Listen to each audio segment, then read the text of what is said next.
할렐루야. 네. 제가 한국과 북미 교회를 여러 교회를 다녀봤는데요. 신발창 들고 나와서 특송하는 것은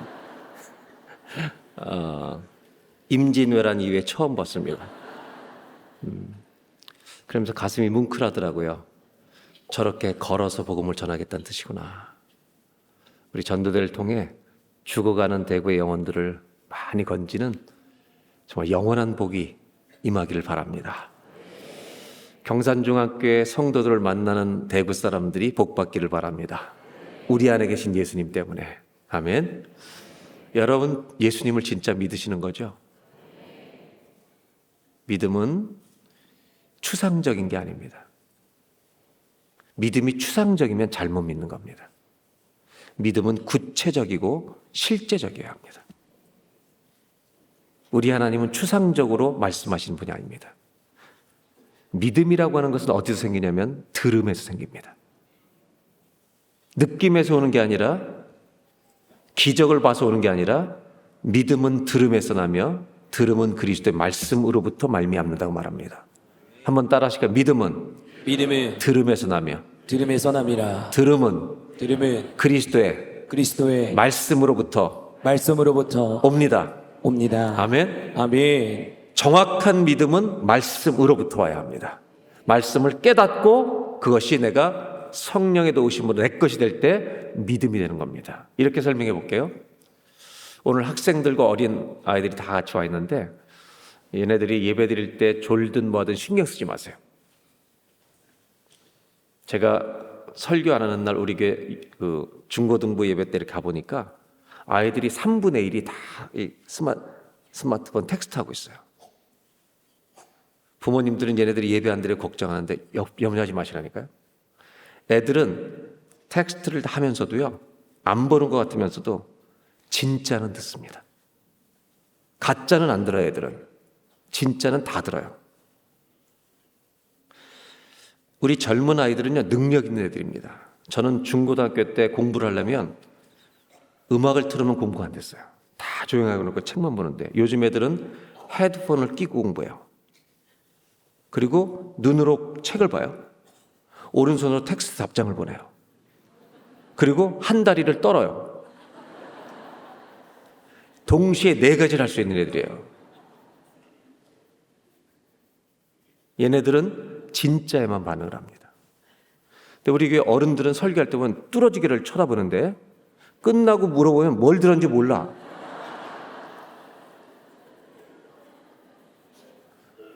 우리 10대, 우리 초등부부터 중고등부 여러분, 새벽 제단에 오신 여러분들 환영하고, 여러분들이 한번 이성전에 와서 기도한 이것이 여러분의 인생에 주님 복을 주시는 문이 열리는 날이 되길 바라고.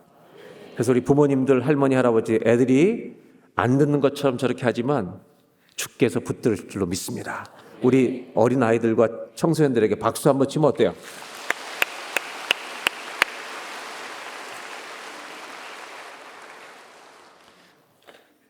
졸리면 자요. 그냥 자. 이렇게 얘기해 볼게요. 믿음이 구체적이라는 말은,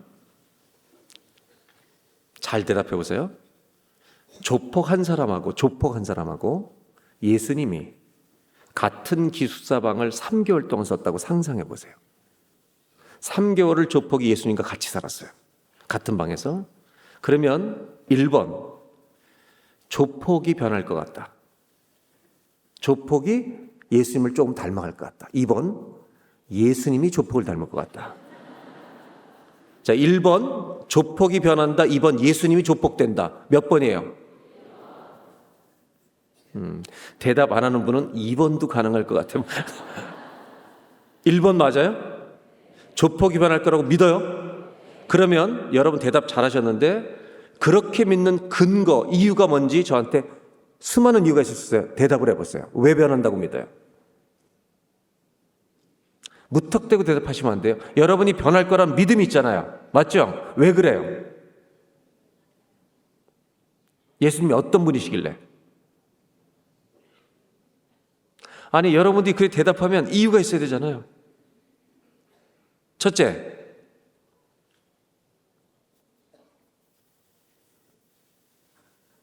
평산교회 여러분, 힘내시기 바랍니다. 왜 변한다고 대답했어요, 여러분들? 그럴 것 같아요? 자, 이렇게 대답할까요? 주님은 사랑이시니까.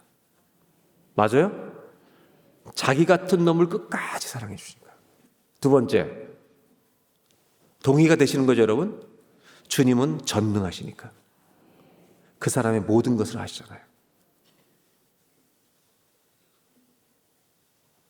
수많은 이유가 있을 거예요. 다시 한번 물어요. 조폭이 3개월만 주님과 같이 살아도 변할 거라고 믿어야 안 믿어요? 좋아요. 그렇다면 지금까지 신앙생활 10년 이상 한 사람만 손 들어봐요. 10년에 오른손 들고 저를 따라하세요. 그런데 나는 왜 요 모양, 요 꼴이냐? 우리는 예수님과 조폭이 3개월만 같이 살아도 조폭이 변할 거라는 믿음이 있는데 왜 나는 10년 동안 3개월만 살아도 변했는데 10년 동안 살았는데도 이렇게 덜 변한 이유는 뭘까? 제가 이유를 알려드릴까요? 내가 조폭보다 세서 그래요. 그 이유는 아니겠죠? 다 인간은 똑같아요. 진짜 이유가 뭔지 알려드릴까요? 우리는 예수님과 조폭이 같은 방에서 3개월 살았다고 가정한 거예요. 함께 살았다는 걸 가정했어요. 상상했어요. 그때 변한다고 믿어요. 예수 믿는다면 주님이 우리 안에 계시는 거 맞아요? 내주하세요, 성령님이? 그죠? 근데 우리가 안 변한 이유는 주님이 계신 것을 무시하고 살기 때문에 그래요. 실제가 아니기 때문에. 아니, 실제인 것을 누리지 못하기 때문에. 이런 말이 가능해요, 여러분? 어떤 남자가 바람을 폈어요? 아내한테 들켰어요. 근데 남편이 뭐라 하냐면, 미안해, 내가 결혼한 걸 잊어버렸어. 이게 말이 되는 거예요? 잊어버릴 수 있는 거예요? 더 나쁜 거예요, 이거는. 정말 미안하다고 사과해야지. 무릎 꿇고. 주님이 계신 거 맞아요? 내 안에 주님이 계세요? 대답 안 하면 안 가요, 저는. 예수 믿은 자 안에 성령님이 내주하시는 게 맞아요? 그럼 그걸 누려야 될 거 아니에요. 여러분, 주님과 실제로 동행하며 사시길 바랍니다. 제가 쉽게 얘기해 드릴게요. 믿음은 추상적인 게 아니라는 거예요. 부부싸움을 자꾸 하는 분들은 예수님 안에 있으면 부부싸움이 줄어야죠. 부부싸움을 줄이는 방법을 가르쳐 드릴 테니까 잘 적용해 보세요. 여러분 부부싸움 할 때 주님은 여러분 안에 계세요, 안 계세요? 계시죠? 근데 우리는 어떻게 생각하냐? 주님이 저 마당에 계신 줄 알아. 그러니까 적용이 안 되는 거예요. 앞으로 여러분 부부싸움 하시는 분들은 이렇게 해보세요. 주님이 계시니까. 주님 앞에서 싸우는 거잖아요. 어떻게 하냐면 통성기도를 먼저 하고 시작해요. 부부가 손을 딱 잡고 주여 이제 우리가 부부싸움을 한판 하려고 하오니 남편들 잘 들어요. 그동안 아내로부터 너무 많은 구박을 받았는데 주님 돈 못 번다고 얼마나 많은 구박을 받았는데 오늘 제가 욕을 한번 할 테니까 허락하여 주시옵소서. 그렇게 기도하면 주님이 허락하라고 그럴까요? 하지 말라고 그러실까요? 100번 해도 하지 말라고 그러신다고. 자, 기도 한 번만 해도 주님이 나와 동행하는 걸 아는 거예요. 근데 우리는 적용을 전혀 못해. 실제로 누리지를 못하는 거예요. 믿음은 추상적인 게 아니에요. 구체적이고 실제적이에요. 여러분, 말씀이 능력이 될 줄로 믿습니다. 나도 너희를 세상에 보내노라. 여러분 그냥 나가면 안 돼요. 예수의 복음을 들고 나가야 돼요. 피 묻은 복음. 오늘 두 번째로 우리가 잘 아는 예수님이 제자들과 무리로 걸어오셨던 제자들에게 무리로 걸어오셨던 얘기를 통해 또 하나의 얘기를 좀 나누고 합니다. 오늘 성경 22절을 보겠습니다. 다시 한번 보겠어요. 제가 읽어드릴게요. 예수께서 즉시 제자들을 재촉하사 자기가 무리를 보내는 동안에 배를 타고 앞서 건너편으로 어떻게 했어요? 재촉해서 갈릴리 바다를 배를 타고 호수를 건너가게 하신 거예요. 누가 보냈어요? 예수님이 보내신 거예요. 그리고 23절 예수님은 다 보내고 제자를 보내고 따로 산에 올라가신 거예요. 혼자 계시는데 24절을 다 같이 읽겠습니다. 시작. 배가 이미 육지에서 술이나 떠나서 바람이 거스름으로 물결로 말미암아 고난을 당하더라. 제자들이 뭘 당한다고요? 고난을 당합니다. 이 이야기를 정리하면 누가 가라고 그랬어요? 근데 뭘 만났어요? 오늘 이 이야기는 제자들이 예수님 말씀 들었다가 봉변을 당한 이야기입니다. 오늘 3절 읽어보면 이 내용의 요약은 예수님 말씀 듣고 받으러 갔다가 풍랑 만나서 봉변당한 이야기랍니다. 한번 질문해 볼까요? 하나님은 선하십니까? 제가 질문하는 거예요. 하나님은 선하세요?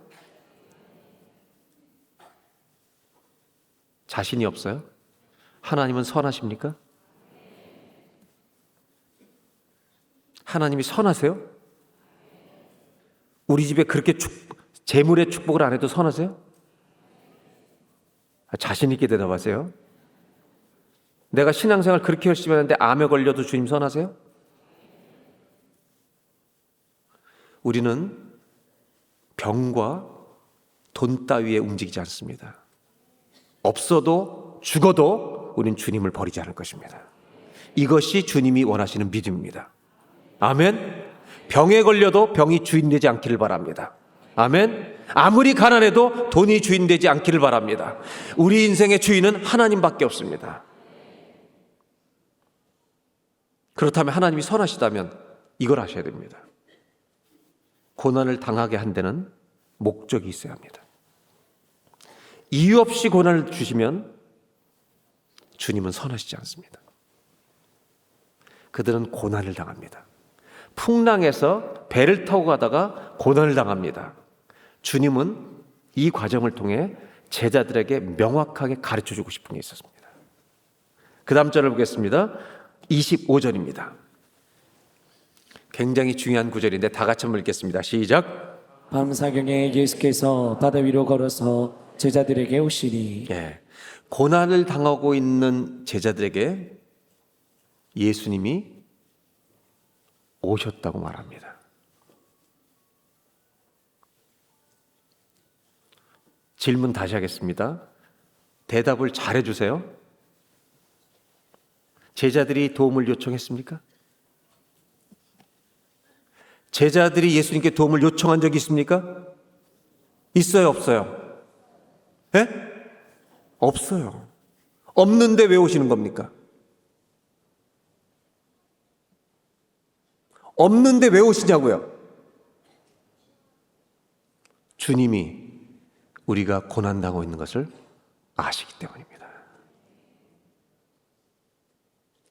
하나님의 자녀들은 너무 힘들어서 기도도 안 나올 때 주님은 자기 백성이 자기 자녀가 힘들어서 기도하지 못하는 거 아시고 버리지 않으시고 오실 줄로 믿습니다. 이걸 저는 이렇게 말하고 싶어요. 주님이 우리 가정에 신방하실 때가 있다. 오늘 고난당하는 가정이 있습니까? 달려나왔다면 주님은 10배로 달려오실 줄로 믿습니다. 오늘 기도할 때 여러분 가정에 신방하는 복이 있길 바랍니다. 그런데 우리 주님이 오시는 방법이 독특해요. 그 다음 절을 보겠습니다. 25절을 다시 한번 읽겠습니다. 밤사경에 예수께서 바다 위로 걸어서 제자들에게 오시니. 오셨는데 어디로 오셨어요? 바다 위로 걸으신 겁니다. 정리하면 제자들이 부탁한 적이 없는데 주님이 오셨다는 말은 우리가 어떤 상태에 처해 있는지 다 아신다는 거예요. 성경에 삭개오라는 사람이 그렇게 동족의 세금을 로마 정부에 결탁해서 그렇게 동족의 세금을 걷어가지고 부자가 됐습니다. 아무리 돈이 많아도 여러분 행복하지 않았어요. 그래서 이렇게 살면 안 되겠다. 그러던 중에 주님이 우리 마을에 오신다는 소식을 듣습니다. 그리고 뽕나무 위로 올라가요.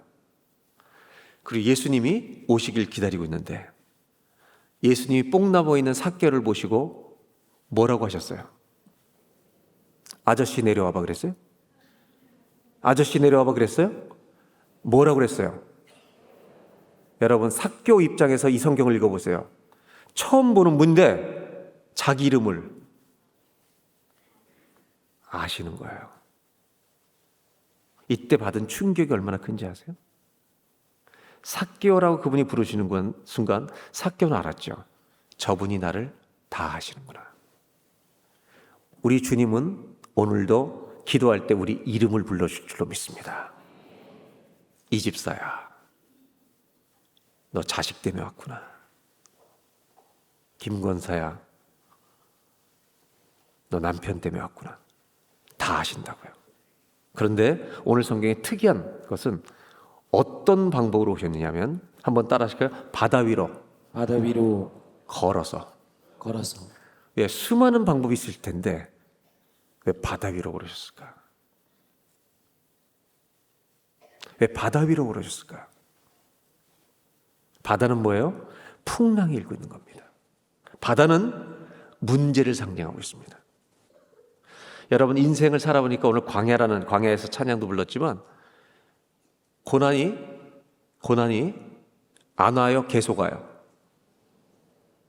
이 고난 지나면 다음 고난 오고 자녀 시집 보내면 끝인 줄 알았더니 끝이 아니에요. 어머님들 끝이 없는 거예요. 혹시 여러분 중에 우리 고난이 뭐야? 우리 집엔 고난이 없어서 그런 분들 염려하지 마요. 곧 와요 다. 바다 위로 걸으신다는 게 무슨 뜻일까? 이유가 있습니다. 요한계시록에 보면 수많은 악한 영들이 공격합니다. 요한계시록은 언제 종말이 오느냐 시점의 얘기가 하는 게 아니라 요한계시록은 예수님이 승리하신다는 성경의 결론이에요. 어떤 일이 펼쳐질지를 알려준 건데 거기에 보면 수많은 악한 영들과 마귀와 영적 전쟁이 일어날 때 하나님의 천사, 주님을 상징하는 천사가 나타날 때 어떻게 표현하고 있냐면 멋진 기가 막힌 우리가 붙들어야 말씀이 하나 나오는데 요한계시록 10장 1절 2절을 보겠습니다. 뭐라고 나오는지 10장 1절 2절 두 절입니다. 이것은 우리 하나님의 천사, 즉 주님이 어떤 분인지를 묘사하는 장면인데 두 절만 다 같이 한번 읽겠습니다. 시작. 내가 또 보니 힘센 다른 천사가 구름을 입고 하늘에서 내려오는데 그 머리 위에 무지개가 있고 그 얼굴은 해 같고 그 발은 불기둥 같으며 그 손에는 펴놓인 작은 두루마기를 들고 그 오른발은 바다를 밟고 왼발은 땅을 밟고 저를 따라 하실까요? 그 오른발은 바다를 밟고 왼발은 땅을 밟고 이게 무슨 말인지 아세요? 우리 주님은 우리가 그렇게 풍랑을 만나지만 어떤 분이냐? 한 발로 고난의 풍랑을 밟으시고 한 발로 우리가 사는 이 땅을 밟고 있는 이 땅과 모든 문제를 통치하는 분이 우리의 주님이시라는 걸 선포하는 거예요. 어떤 문제를 만나도 여러분 우리 주님보다 크신 분은 없는 거예요. 아멘. 홍해 바다를 만날지라도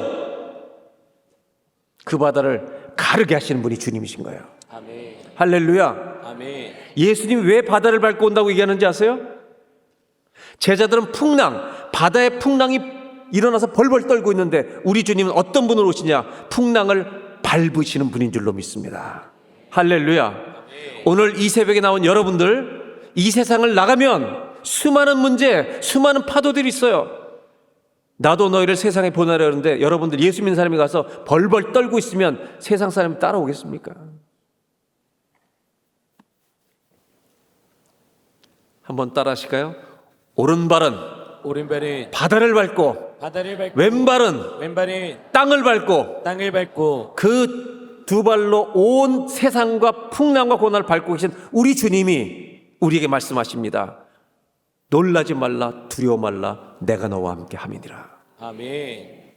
오늘 이 성경을 통해서 우리가 첫 번째 잊지 말 건 뭐냐? 고난 가운데 제일 중요한 것은 배가 소용이 없습니다. 풍랑을 만나면 배가 소용이 없어요. 배를 붙들고 있다가 망하는 겁니다. 우리 주님 뭘 가르쳐 주려고 하는지 아세요?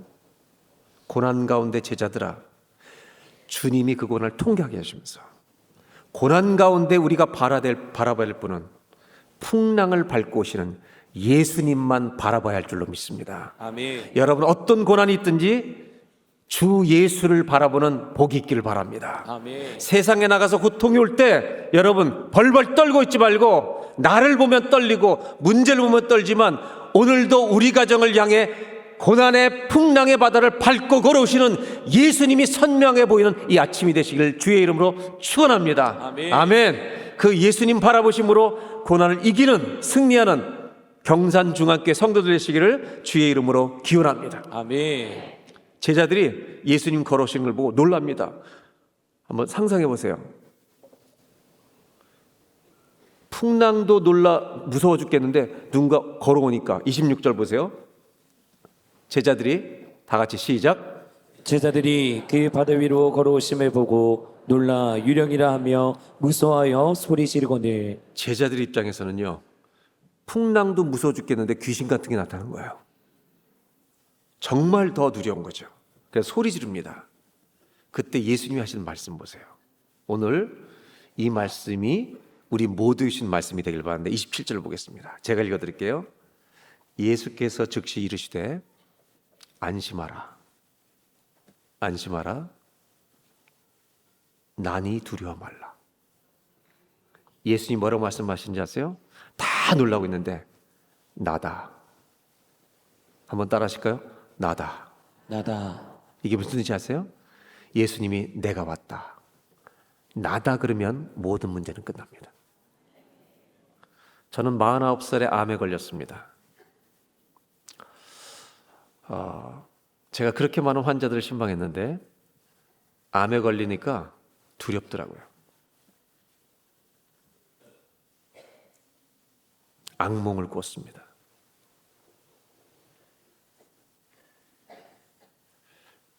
수술하고 어디까지 전이 됐는지 결과를 기다리는 동안 계속 악몽을 꾸는 겁니다.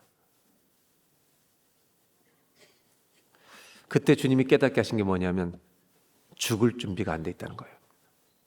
아, 내가 죽을 준비가 안 됐구나. 그때 시편 27편 말씀을 읽는데 27편 1절에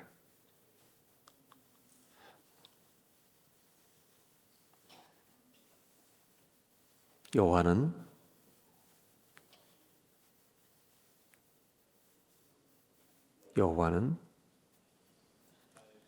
나의 빛이요 나의 생명이시니 내가 누구를 두려워하리요. 이 말씀을 읽는 순간에 제 안에 있는 모든 두려움이 0.1초 사이에 다 떠나는 겁니다. 말씀이 능력입니다.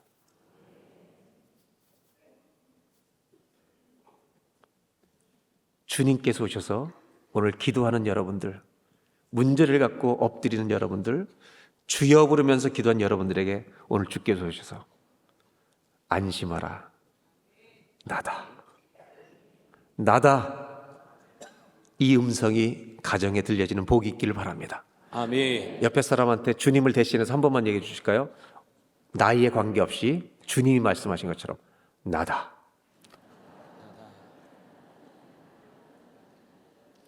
우리 10대와 어린아이들은 영어로 이렇게 돼서 It's me, It's me, 나다. 여러분, 내가 기도하는데 주님이 오셔서 김지사야 나다. 그날 기도는 끝나는 것입니다. 이 놀라운 응답이 주여 부르고 기도하는 가정마다 임하시기를 주의 이름으로 축복합니다. 아멘. 주님이라는 얘기를 듣고 여러분 보세요. 28절 베드로가 대답하여 이르되 주여 마들 정말 주님이 오시거든 나를 명하사 무리로 오라소서. 예수님의 제자 12명 중에 가장 성질 급했던 형님 베드로, 나를 와달라고 그랬더니 29절에 주님 오라 그렇게 하시니 베드로가 배에 내 무리로 걸어 예수께로 가는데, 여러분 바다 위를 걸어본 사람은 역사 속에 베드로밖에 없어요, 인간 중에는. 근데 문제는 30절입니다. 다 같이 한번 읽겠습니다. 바람을 보고 무서워 빠져가는지라 소리질러 이르되 주여 나를 구원하소서 하니 갑자기 여러분 바다를 보니까 다시 물에 쏙 빠지는 거예요. 그러니까 죽을 것 같으니까 살려달라고 구원하소서, 물에서 건져달라는 얘기입니다. 그때 놀라운 일이 납니다. 31절을 다 같이 보겠습니다. 다 같이 시작. 예수께서 즉시 손을 내밀어 그를 붙잡으시며 이르시되 믿음이 작은 자여 왜 의심하였느냐 하시고. 어제 그 목사님 어디 갔죠? 몽빼바지. 오늘은 여기, 예. 그분이 있어야 되는데. 네. 네. 김 목사님. 네. 목사님이 베들로 하실래요? 예수님 하실래요? 네, 일로 가까이 오세요. 조금만 더 와보세요. 이제 물에 빠진 겁니다. 그때 나를 구원하소서 살려달라고 했잖아요. 그때 성경은 이렇게 말합니다. 잠깐 와보세요. 예수님이 즉시 손을 내밀어 붙잡아 주시는 거예요. 이쪽으로 와봐요. 자, 즉시라는 말은 지체하지 않았단 말이에요. 근데 질문해 볼게요. 이 베드로가 예수님을 3번 부인할 걸 알았어요, 몰랐어요? 주님이 아셨을까, 모르셨을까요? 제가 예수님이었다면 고민을 잠깐 했을 것 같아요. 요거를 꺼내줘 말어. 약간 물에 좀 내려가 봐요.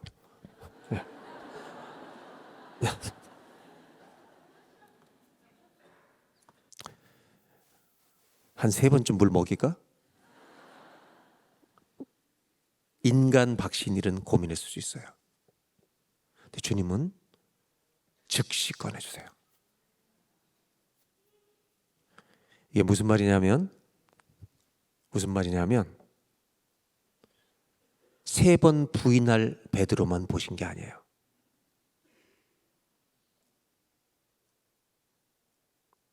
이 손을 즉시 붙잡았다는 말은 잘 들으셔야 돼요. 물에서만 건져주셨다는 말이 아니에요. 이거 하나는 오늘 잊지 마셔야 돼요. 내려가 봐요. 더 항상 물에 빠졌잖아요. 오버하지 마. 연기할 때 오버가 제일 위험한 거야. 여러분 오늘 이걸 잘 보셔야 돼요. 물에 빠진 베드로를 주님이 즉시 손을 붙으셨다는 말은 물에서만 건져주신 게 아니라 3번 부인한 이 베드로를 평생을 붙들어 주신 거예요. 아멘.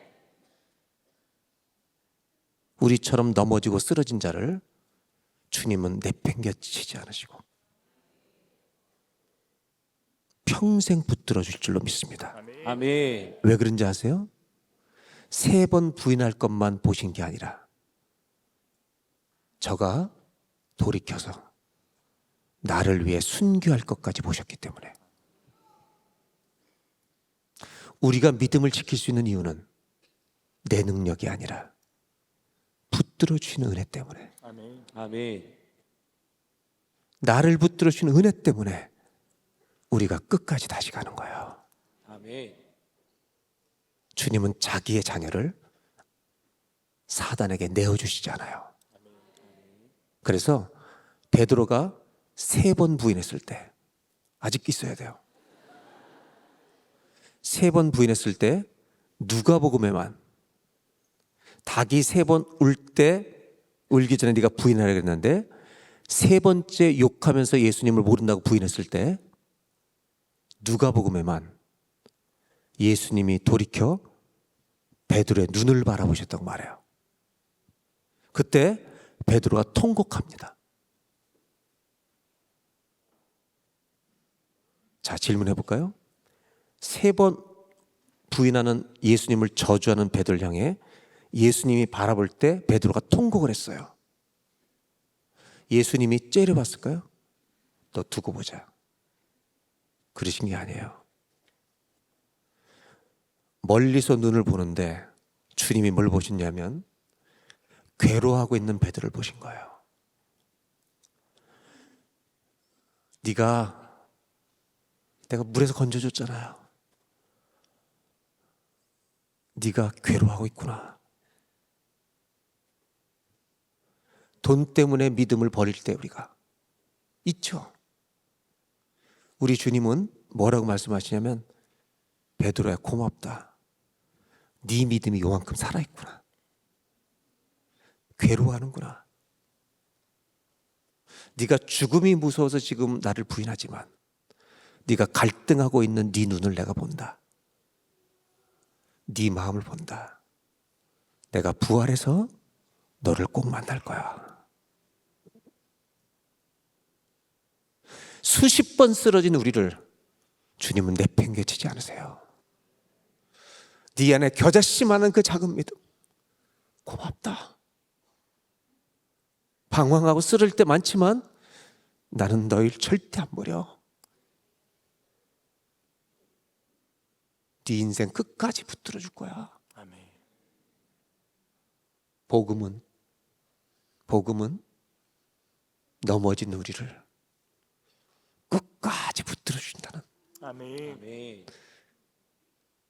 우리의 죄보다 하나님의 은혜가 크다는, 이것이 복음이 아닙니까, 여러분? 오늘 주님이 우리 한 사람 한 사람을 꼭 붙들어 주실 줄 믿습니다. 아멘. 주님은 이 이야기를 통해서 베드로와 우리들에게, 선하신 주님은 너무 중요한 얘기를 해주신 겁니다. 하나님은 고난에서 한번 건져주시는 주님이 아니라 내 인생을 끝까지 평생토록 붙들어 천국까지 인도하실 주님이신 줄로 믿습니다. 아멘. 이게 즉시 건져내시는, 붙들으시는 우리 주님이란 말입니다. 아멘. 아멘. 그런 주님이 계셔야 세상에 나가서 전할 거 아니에요. 나 같은 자를 붙들어 주신 주님, 형제님 자매님도 주님이 붙들어 주실 겁니다. 아멘. 아멘. 이 주님을 정말 뜨겁게 믿고, 이 주님을 전도대 뜨겁게 전해서, 아까 그 신발이 닳도록 전해서 대구 전역에 죽어가는 연도를 붙들으신 주님 앞으로 인도하는 복된 교회가 되시기를 주의 이름으로 축복합니다. 아멘. 31절 다시 읽겠습니다. 다 같이 시작. 예수께서 즉시 손을 내밀어 그를 붙잡으시며 이르시되 믿음이 작은 자여 왜 의심하였느냐 하시고, 즉시 붙들으신 주님. 아까 우리가 불렀잖아요. 하나님의 은혜. 나를 지으시니가 하나님, 나를 보내시니가 하나님. 하나님의 사랑은요, 물에서 건져주신 정도의 사랑이 아닙니다. 베드로의 인생 전체를 붙들으신 그 주님의 손이 저를 오늘도 붙들고 계신 줄로 믿습니다. 아멘. 32절입니다. 다 같이 읽겠습니다. 배에 함께 오름에 바람이 그치는지라. 한번 저를 따라하실까요? 배에 함께 오름에 배에 함께 오름에 바람이 그치는지라. 바람이 그치는지라. 주님이 배에 오르시니까요, 바람이 잔잔해지는 거예요. 자, 여러분, 고난을 만나면 배가 배 노릇을 못합니다. 잘 들으셔야 돼요. 인생에 큰 풍랑과 환란이 오면 아버지가 집에서 아버지 역할을 못할 때가 있습니다. 오늘 주님 뭘 가르쳐 주시고 싶으냐면, 제자들에게 배를 타고 건너가라 하셨어요. 그리고 풍랑을 만나는 과정을 통해 주님은 수많은 것들을 그들에게 가르쳐 주기를 원하세요.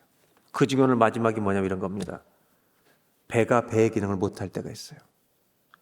집에서 아버지가 아버지 역할을 못할 때가 있어요. 인생의 고난이 너무 심하면 어머니가 어머니 역할을 못할 때가 있어요. 어린아이들도요, 어린아이들대로 고난이 있어요. 그럼 자녀들이 자녀들의 역할을 못할 때가 있는 거예요. 너무 애들을 뭐라 하지 마세요. 여러분, 자녀들은 부모님에게 주신 축복의 선물이에요. 자녀 있는 부모님만 따라해 보세요. 우리의 자녀들은 부모를 힘들게 하는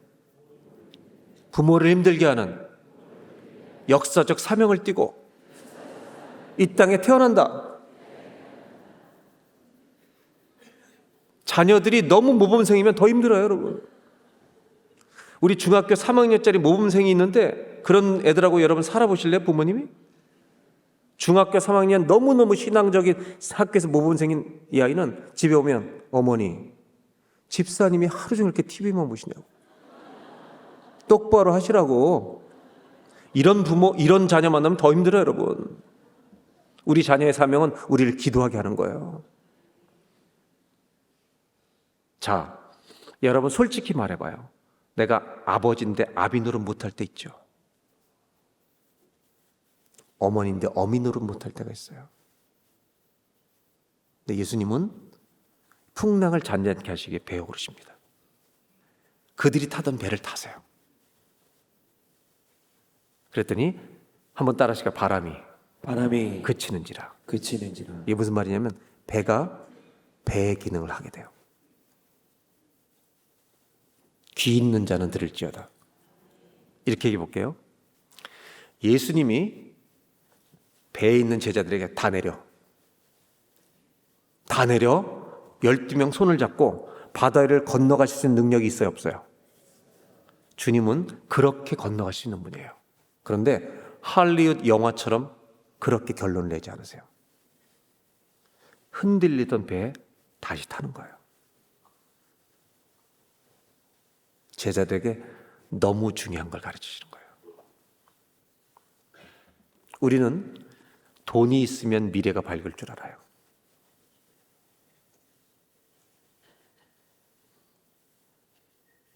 죽을 병 하나 오면 아무것도 아니에요. 헛되고 헛되며 헛되고 헛되니 모든 것이 헛되도다. 돈이 내가 죽을 병에 걸리면 돈에 효과를 못해요. 왜 배에 타셨는지 아세요? 고난은 풍랑을 겪으면 바다에서는 배가 제일 중요한 줄 아는데 풍랑을 만나면 배도 쓸모가 없는 거예요. 한번 따라하시까? 고난은 배로 이기는 것이 아닙니다. 뭘로 이기는지를 가르쳐 주시는 거예요. 고난을 만나면 반드시 배워야 되는 게 있어요. 주님이 우리 가정에 타셔야 돼요. 아멘. 주님이 내 인생에 계셔야 돼요. 아멘. 고난은 뭘로 이기느냐 하면 따라할까요? 고난은 주님과 함께 있음으로 이기는 것입니다. 주님 없이 가게 해본 거예요. 주님 없이 가니까 풍랑 만나니까 죽을 것 같은 거예요. 그런데 주님이 오셔요. 그리고 배에 타신즉 따라하실까요? 바람이 그치는지라. 질문 마지막으로 하겠습니다. 여러분 가정에 주님 계십니까? 풍랑이여 잔잔할지어다. 오늘 선포하시길 바라요. 아멘. 내가 예수의 이름으로 명하노니 우리 가정의 모든 고난과 풍랑의 파도는 잠잠할지어다. 아멘. 왜? 그분은 한 발로 오른발로 바다를 밟고 왼발로 땅을 밟고 통치하시는 분이 우리 집의 왕이시기 때문입니다. 아멘. 아멘입니까? 이렇게 하신 이유가 있어요. 왜? 주님은 떠나실 것이기 때문에. 예? 그런데 잊지 말라는 거예요. 내가 너희와 함께 있습니다. 우리는 또 매일 자기의 갈릴리 바다로 가야 되는 거예요. 오늘 새벽 예배 끝나면 여러분의 일터, 여러분의 산 현장이 여러분의 갈릴리 바다예요. 거기에 풍랑이 또 일어날 거예요. 그런데 두려워하지 말라는 거예요. 내가 너와 함께 있기 때문에. 아멘. 나도 너희를 세상에 보내노라 말씀하시는 우리 주님은 홀로 보내는 분이 아니라 내가 너희와 함께 있음을 잊지 말라고 말씀하시는 거예요. 마태복음 28장 마지막 18절로 20절까지 하늘과 땅의 모든 것을 내게 주셨으니 너는 가서 모든 족속에게 제자를 삼으라 말씀하시고 하신 말씀이 뭐예요? 마지막에 보라 내가 세상 끝날까지 항상 너희와 함께 있으리라. 아멘. 아멘. 고난은 배로 이기는 게 아니에요. 고난은 돈으로 이기는 게 아니에요. 고난은 권력으로 이기는 게 아니에요. 고난은 주님과 함께 있는 사람만 이길 줄로 믿습니다. 이 승리가 경산중앙교회 승리가 되길 바라고, 이 승리를 가지고 세상에 나아가 이 주님을 전하고 그 주님을 믿을 수 있도록 온 대구 지역에 예수 그리스도의 복음을 전해서 여러분 이 제도에 차고 넘쳐서 대구 지역 곳곳에 교회를 개척하는 복을 누리시기를 주의 이름으로 축원합니다. 아멘. 아멘.